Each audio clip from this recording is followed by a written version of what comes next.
I'm your host, Rachel Levinall. This week, we travel down to the Eastern Coachella Valley once again, as reporter Vianey talks about vaccine usage and the possible hesitation to get the vaccine.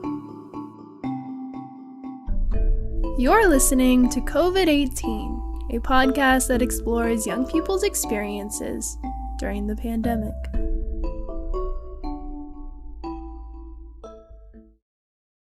You're watching television and somebody is saying, oh, well, the sky is green, the sky is green, the sky is green. I mean, like, how many people would actually go and look out the window, right? I mean, it's like you've been on this planet for however many years, 10 years, 100 years, 50 years. The sky has never been green, but you go and look out the window. As vaccines have slowly become more accessible to the public, there has been a collective feeling of gradual healing. Even youth are now able to receive their vaccine. Kobe, a graduating senior in the Eastern Coachella Valley, had the honor of being administered the Johnson & Johnson vaccine by his mom, a nurse for Riverside Health. I kind of call it like a pop-up shop, like vaccinations at Martha's Village. And so since she was giving the shots there, she told me and my brother to go get the vaccine. I was like, okay, for sure, yeah. I mean, like, why not? This was something I was also able to take advantage of. Despite not viewing myself as an essential member of society, I was also administered the vaccine. Kobe explains the experience. The whole process of it was very comfortable because, like I said before, my mom was the one that facilitated the shot to me. And the side effects weren't bad either. I did have chills for, like, the next 2 days, but it was very tolerable. And I just hydrated and took care of myself and just made sure that I like those chills wouldn't go on for days upon days.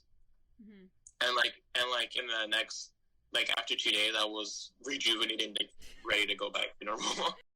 Shortly after Kobe received his dosage, on April 12, the FDA momentarily discontinued the Johnson & Johnson vaccine due to 6 reported severe cases of blood clots. With both of us being on the same boat, Kobe recounted what crossed his mind. I was really scared at first. Having got that vaccine, social media created a sense of hysteria that made it seem like that statistic was something to be extremely concerned about. Yes, blood clots are something to be nervous about, but the percentage of people that actually got them compared to how many people got the dose is extremely low. I did research on it and tried to not pay attention to social media while doing that, and it didn't concern me after I did that. Kobe also brought up the topic of systemic disenfranchisement, which shed light into who has gotten the short end of the stick. Throughout history, we have seen that people of color have higher rates of unemployment and underrepresentation in good-paying jobs, leaving them with less accessible health care. They fear going to the doctors. I don't know the reason. I just noticed it within my own family as well. It's some instilled fear and trauma behind it. Dr. Ross, a perinatologist specializing in maternal-fetal medicine as part of UCR Health, reiterates the effects of history and how they have played out in the present. Said historically, there's no question that people who were part of the establishment made very poor choices, whether experimenting on women or people of color, or performing procedures that they didn't have consent for. So there's no question that happened, and there's no question that has had a huge impact on the community and their trust of the healthcare system. And so that's understandable and completely justifiable. But at the same time, you don't want the community to suffer from the other side of that coin either. So Ross provides insight as to how these fears should be properly handled. If a person says, well, back in, the early 1970s and the late 60s at USC, they were sterilizing women of color without their consent. So we can never trust the healthcare establishment. I think you respond to that by saying, you're absolutely right. Those sterilizations did happen and they were absolutely wrong. I think that, the evidence speaks for itself. We have to do something to curtail the infection rate in our communities. The apprehensions and distrust towards the medical field are valid, And Daphne, a youth from Coachella Unincorporated, speaks on the fears she has encountered. I heard it from someone that they saw on the news that somebody got, after they injected like the vaccine, like their tongue, like it became like longer and wider, and like I don't know, it was like hanging off of their mouth. There's like this idea of like the vaccine having a microchip that can give out your location and like harm your security rights.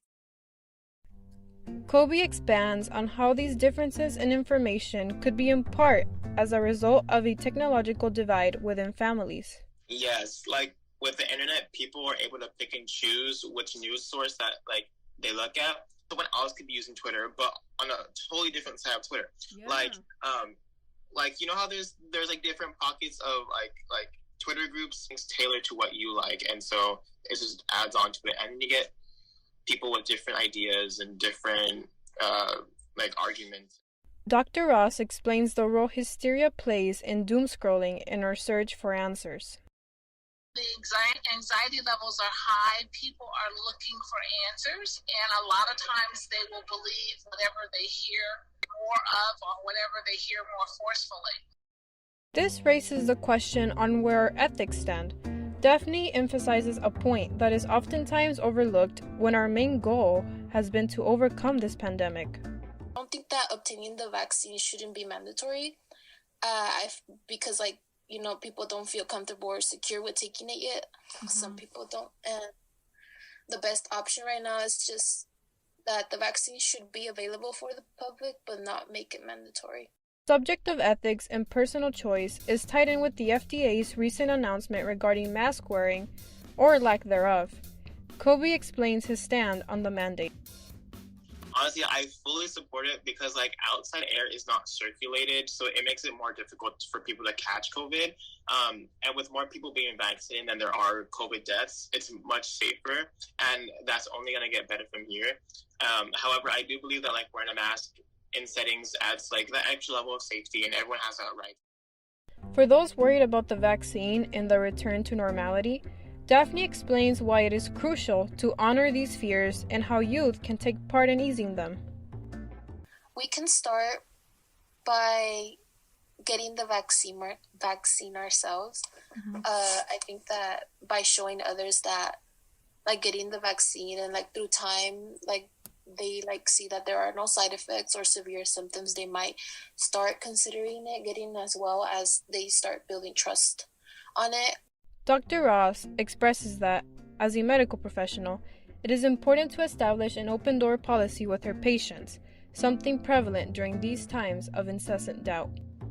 I think patient education is huge to establish a dialogue that allows them to know that you're sincere. Mm-hmm. And if that means speaking to them in their own language, or if it means, sitting down to talk to them as opposed to standing up and talking to them as if you're in a hurry, whatever it takes to kind of convey your sincere concern for the population that you're serving and being willing to answer their questions. As our world progresses and the opportunity to input our personal choice increases, our guests express how their life has changed after the vaccine and how they envision the future.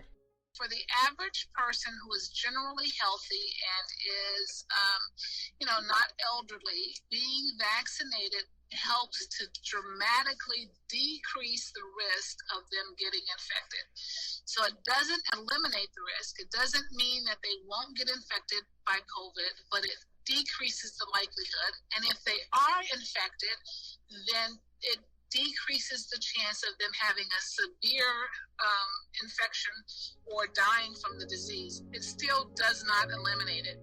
Everybody wants the virus to stop spreading, and in order for that to happen, I think that we all have to put our grain of rice, it's like a saying in Spanish, yeah. To have hand sanitizer and a mask, and if possible be vaccinated to decrease the odds of contracting a disease.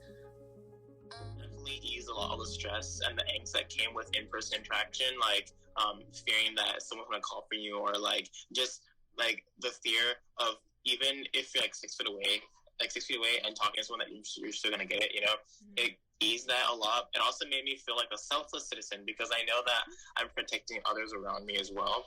And like just contributing to this, like this huge pandemic, you know, just doing something good for the world. The proximity of a hint of normalcy is inspiring for those in the workforce.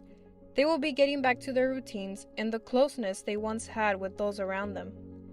For our youth, the vaccination process has opened them to dream beyond the confines of their home and back onto the paths that were paused, and they will be re-entering them with a newfound perspective. Next week, we're heading back down to Pomona as reporters Samantha and Angela speak a little bit more about their personal experience during the pandemic. This is a production of K Madre and Youth Leadership Institute. I'm your host, Rachel Livenall.